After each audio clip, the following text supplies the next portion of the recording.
Today, Barack Obama made another change to Obamacare with the stroke of a pen. He delayed another provision.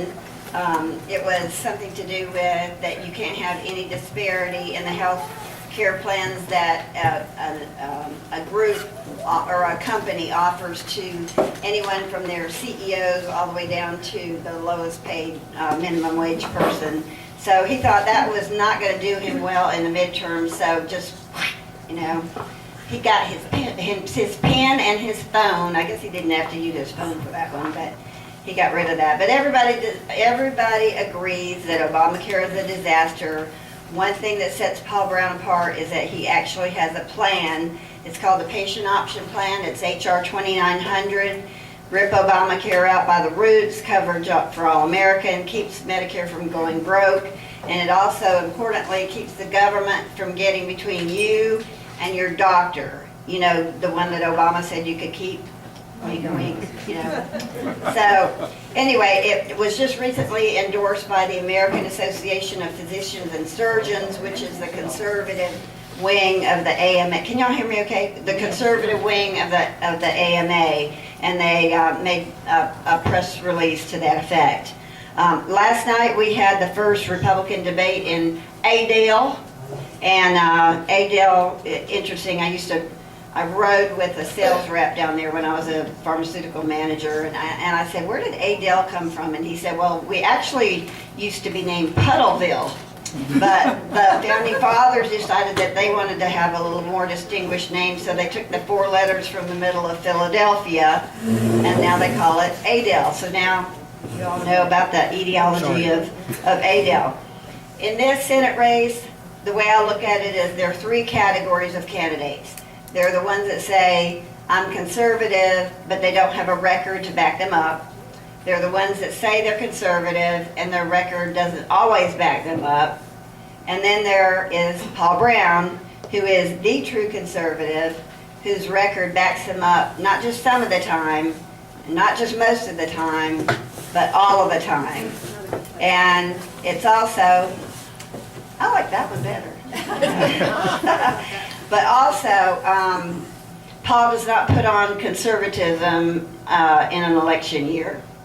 That is part of who he is. Now, the opponents love to lump the 3 congressmen together like they're a clone or this monolith or something, but Paul Brown is the only one who can state that he's never voted for a tax increase, never voted for a debt ceiling increase, never voted for a stimulus package, never voted for a bailout, and never voted for an earmark. And in fact, when Paul Brown went to Congress in 2007, he found the practice of earmarking particularly offensive. I mean, really, what kind of generosity does it take to ingratiate yourself to donors with somebody else's tax money? Not a whole lot. And the earmarking process was rife with political paybacks, cronyism, and there are actually politicians in jail today because of earmarking. One that comes to mind is Duke Cunningham from California, who was condemned for 8 years in 2005 for his quid pro quo activities.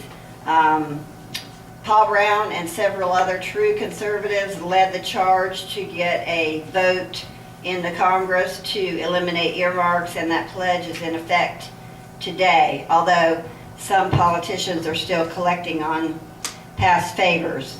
Because of Paul's true conservative constitutional record, Club for Growth named him the #1 of the entire Congress and Senate as the #1 defender of economic freedom. Ron Paul has endorsed him for his constitutional voting records. Other endorsements are Georgia Right to Life, Gun Owners of America, National Association of Gun Rights, which are more conservative than the NRA. And he has an A rating with the NRA and not an A+ because he did not support one of the NRA's bill that would limit carry permits, and so they didn't like that, so they didn't give him a plus.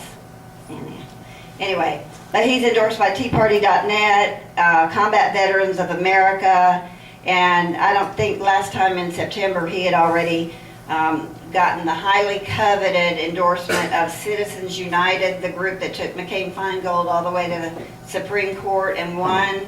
And this is really important because they can do independent expenditures on behalf of Paul Brown. And they had a quote that said, "We are all in for Paul Brown," so we're counting on that.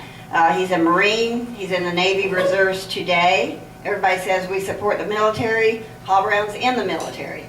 He was actually deployed in 2012 to Afghanistan, not as a congressman, but as a medical officer. He's a physician, and he was there in Camp Leatherneck, Kandahar Province, taking care of wounded soldiers and Marines. So he's a patriot. He's a father of 3, grandfather of 2. We've been married for 28 years. You can learn more about him at paulbrown.com. And if you don't remember anything else I say tonight, I say vote alphabetically. And where is my prize? I have a prize for someone. Anybody have a birthday today? Closest to today? The 10th. Whatever, come on up. I have something for you. We cut to the chase here.